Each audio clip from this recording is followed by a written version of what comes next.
돌아온 트럼프가 수출로 먹고 사는 한국 경제에 악영향을 끼친다라는 뉴스 제목이 있네요. 이 트럼프 2기 정부가 들어서게 되면 이제 매우 상황이 안 좋아진다라는 걸 이야기하고 있는데, 이미 상황이 벌써 안 좋죠.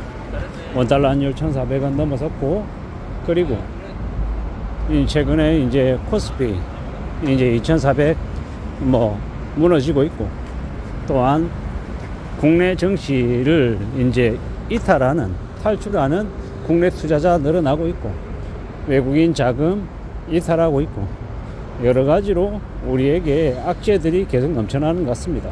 이러한 상황인데, 부동산 관련해서 강북에도 평당 4천만 원이 넘는다, 국평 84형이 14억이다 15억이다, 이런 뉴스들을 제가 여전히 보고 있는데요. 뭔가 좀 잘못돼도 한참 잘못된 것 같습니다. 이미 지금 우리네 상황은 벌써 얼어붙어 있는데, 2025년 7월에 스트레스 DSR 3차 시행하면 대출이 더욱더 줄어들 텐데, 언론에 나와 있는 뉴스로만 보면 여전히 부동산 호황입니다. 그리고 연끌로 돈을 많이 번 사람들이 너무 많다라고 여전히 이야기하고 있습니다. 제정신이 아닌 거죠. 지금은 냉정하게 말씀을 드리면, 다니고 있는 회사가 언제 어떻게 무너지든 자기의 자리가 날아가든 매우 불확실한 상황이어서 지금은 함부로 집을 살까 말까 고민할 수 없는 처지다라는 겁니다. 결국 무리하게 뭔가를 결정하기가 매우 어려운 게 지금의 상황이다라는 겁니다. 그런데도 여전히 뻔뻔질하는 부동산 관련한 영업할의들이 되게 많죠. 주식은 어떻습니까? 주식은 2,400 무너지고 조금 이렇게 나아지는 것처럼 보이지만, 여전히 전체적으로는 불안한 이 충격을 감출 수가 없는 거죠.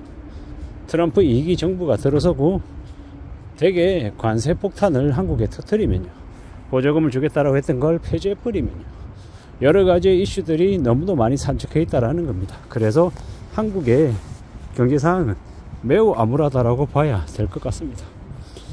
무서운 상황이죠. 꽤나 어려운 것 같습니다. 이런 상황인데도 사람들은 여전히 천방지축 대출로 빚내서 뭔가를 할 생각들을 여전히 하고 있나 봅니다. 이러한 것들이 통제가 안 되니까 결국 스트레스 DSR, 바젤 3 체제에서 이제 DSR을 실행하는 거고요. 소득 대비해서 부채, 그러니까 원리금을 상환할 수 있는 여력이 얼마나 되냐, 이러한 것들을 따져보고 있는데, 이미 그 수준을 넘어선 이들이 적시하는 것 같습니다. 이미 금융노예가 600만 명이다 라고 이야기하고 있는 상황이죠. 그 중에 일부는 현재 상황들을 좀 극복하고 대응을 해나갈 수 있을지도 모르겠습니다만은, 궁극적으로는 150만 명이든 160만 명이든 이 감당 못할 부채로 몰락하고 무너지게 될, 이 파산하고 파멸하게 될 이들은 정해져 있다라는 겁니다. 그걸 금융권이 모르거나 건설사나 시행사나 아니면 정부 당국이 모르고 있지 않습니다. 금융당국도 이미 알고 있는 내용입니다. 하지만 구체적으로 그걸 적나라하게 표현해버리면 이 사람들의 여론이나 분위기가 차갑게 식어가고 정부를 향한 이 불만이 폭증할 수 있기 때문에 좀 이렇게 흐리게 좀 두리뭉실하게 표현하고 넘기고 있는 거죠. 결국 이 감당 못할 빚을 진 이들은 몰락하고 망가질 수밖에 없고, 이러한 시기 때 조용히 성실하게 착실하게 살아가며 저축하고 현금을 마련해 놓은 사람들은 그 현금들 덕분에 나중에 이제 저렴하게 집을 구매할 수 있는 기회를 갖게 된다고 하죠. 결국 얼마나 준비가 되어 있냐, 얼마나 감당할 수 있냐 없냐가 아마 관건인 것 같습니다. 상황이 아무리 좋아져도, 상황이 아무리 나빠져도 이 감당할 수 있는, 이 해결할 수 있는 능력을 가진 사람들은 문제가 안 되는 거고, 제일 이제 큰 어려움을 겪는 건 감당 못할 이 처지에 놓이는 사람들인 거죠. 결국 그들은 이제 스스로 무너지고 망가질 수밖에 없다라는 거죠. 그걸 말로 표현하지 않더라도, 구체적으로 자세하게 이렇게 드러내지 않더라도 되게 이제 힘들다라는 건 사람들이 점점 피부로 느끼는 거죠. 여전히 언론에서, 여전히 유튜브 상에서 뻔뻔질하고 떠들어대지만 결국 해결할 수 없다라는 거. 스스로 그러한 것들을 극복하려 하면 지금보다 벌어들이는 수입을 2배, 3배 늘리거나 아니면 다른 누군가의 도움을 받아서 부채를 상당 부분을 갚아야 되는데 그게 결코 쉬운 얘기가 아니다라는 겁니다. 트럼프 2기 정부가 이제 곧 시작될 텐데 그로 인한 충격은 아마 그 파괴력은 매우 클 것 같습니다. 이런 부정적이고 이런 암울한 상황에서 우리가 할 수 있는 거, 해야 되는 거 뭘까요? 소비 최소로 줄이고 절약하고 저축하고 중고물품 쓰고 새거 이렇게 얼죽신 이런 개소리 안 하고 살아야 된다라는 겁니다. 얼어 죽어도 신축, 얼어 죽어도 새것 이런 얘기하다가 거지되고 인생 망가지는 경우가 너무도 많다라는 겁니다. 단칸방에 살아도 옥탑방에 살아도 빚 없이 살면 어떻게 됩니까? 자신의 삶이 그냥 유지가 되는 겁니다. 남들하고 비교하고 너무 과하게 생각하고 움직이게 되면 그러면 매우 힘들어지는 거고, 자신의 형편, 처지에 맞춰서 살아가면 그래도 나름 무난하게 무탈하게 살아간다라는 거죠. 그게 현실이다라는 이야기를 하고 싶은 겁니다.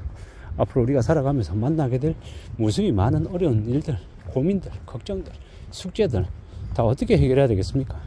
어떻게 해결할 수 있겠습니까?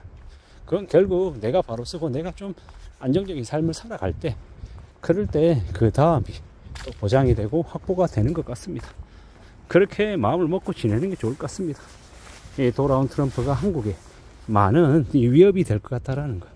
그래서 위기나 어려움도 많겠지만 그러는 와중에 또 해결해 나가고 극복하고 또 어떻게 대비 대응할지를 또 만들어 가다 보면 또 경제적인 기초 체력이 또 갖춰져서 개개인들의 이 살아가는 방식이 좀 더 견고해져서 나중에 좀 더 힘들고 좀 더 어려운 일이 닥쳤을 때도 극복하고 견딜 수 있는 그런 에너지가 생길지도 모른다라고 생각합니다. 지금 처해 있는 상황이 녹록지 않다, 많이 어렵다라고 하면 어떻게 해야 되겠습니까?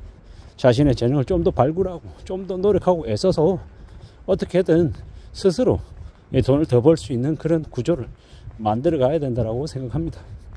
요즘은요, 한 달 월급 안 들어오면 당장 생계가 휘청거리는 사람들이 되게 많습니다. 그런 어려움에 처해 있는 처지가 되지 않기 위해서 어떻게 해야 되겠습니까? 대비하고 대응하고 저축하고 이 대비책을 마련해 놔야 된다라고 생각합니다. 자기의 재능을 펼칠 수 있는 한 최대한 넓혀서 이 돈을 벌 수 있는 수익 구조로 변화시킬 수 있게끔 애쓰는 것도 필요하다라고 말씀을 드리고 싶습니다. 그렇게 살아야 우리의 삶이, 우리의 인생이 조금 더 괜찮아지고 또 나중에 또 새로운 도전도 할 수 있는 그런 기회도 만들 수 있지 않을까, 만날 수 있지 않을까 라고 생각해 봅니다. 돌아온 트럼프 2기 정부 시대에 우리가 어떻게 살아야 될지에 대한 얘기를 해봤습니다. 이상입니다.